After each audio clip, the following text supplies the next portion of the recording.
ఇప్పుడు ఇక్కడ CC road వేస్తాం ఖచ్చితంగా ఖాళీ చేయాలని ప్రభుత్వం చెప్తా ఉన్నటువంటి పరిస్థితి. మరి ఏంది ఎన్ని సంవత్సరాల నుంచి ఉంటా ఉన్నారు? ప్రభుత్వము చెప్పేది మమ్మల్ని ఇల్లు ఖాళీ చేయమని చెప్పలేదు. రోడ్డు వేస్తామని అంటే మాకు రోడ్డు వాళ్ళని ఏమైందంటే ఈ రోడ్డు వేసిరనుకో ఈ గుడిసెల లైన్ వెళ్ళిపోతాయి, కట్ అవుతాయి.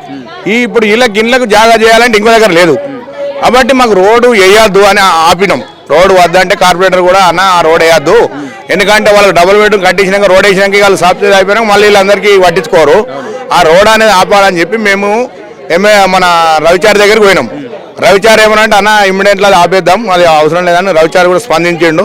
రవిచారి కూడా స్పందించి ఏం చేసిండు అంటే మాకు ప్రతిదీ కాగితం ఎక్కడికి ఎట్లా వెళ్ళాలి అన్ని తీసుకొచ్చి మాకు చెప్తే మేము పేపర్లు అన్ని తీసుకొచ్చినాం క్లియర్ ఉన్నట్టుగా.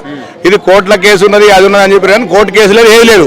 వీళ్ళు ఏదైతే ప్రభుత్వాలు ఉన్నాయో వీళ్ళే సృష్టిస్తారు దీన్ని. ఇది కోర్టుల కేసు ఉన్నదని వీళ్ళే సృష్టిస్తారు. ఎవరికో పెట్టుకోవటాలకు అమ్మినామని చెప్తే అది కూడా ఫేకే. అది అమ్మిర్రా ఏం చేసేది మనకేమున్నది పేదవాళ్ళకి కావాలన్నప్పుడు మనకి ఇక్కడ 40 ఏళ్ళ కూడా ఉంటున్నాం. ఇక్కడ మేము ఇల్లు అమ్ముతున్నామని ఈ జాగా అమ్ముతున్నామని కూడా చెప్పలేరు. మేము అమ్మేసినామని వాళ్ళంతలో వాళ్ళు చెప్పారు కానీ మాకు అమ్మింది మాకు తెలియదు ఏది తెలియదు. మాకు నోటీస్ రాలేదు ఏది రాలేదు. ఇక్కడికి నోటీస్ రావాలి కదా. ఇప్పుడు గవర్నమెంట్ ఇప్పుడు అమ్మేసినంటే తెలిసే కదా సార్, ఏది రాలేదు. ఈ ఎవరైతే ప్రభుత్వాలు ఇప్పుడు ఈ రేవంత్ రెడ్డి అన్న ఈసారి కంపల్సరీ నీకు ఇల్లు చేస్తున్నాను కాబట్టి ఈ రేవంత్ రెడ్డికి మనవి చేసేది ఏంటంటే కంపల్సరీ మాకు 75 ఇండ్లు ఉన్నాయి, ఈ 75 ఇండ్లు ఇక్కడనే కావాలి కట్టిమని అడుగుతున్నాం.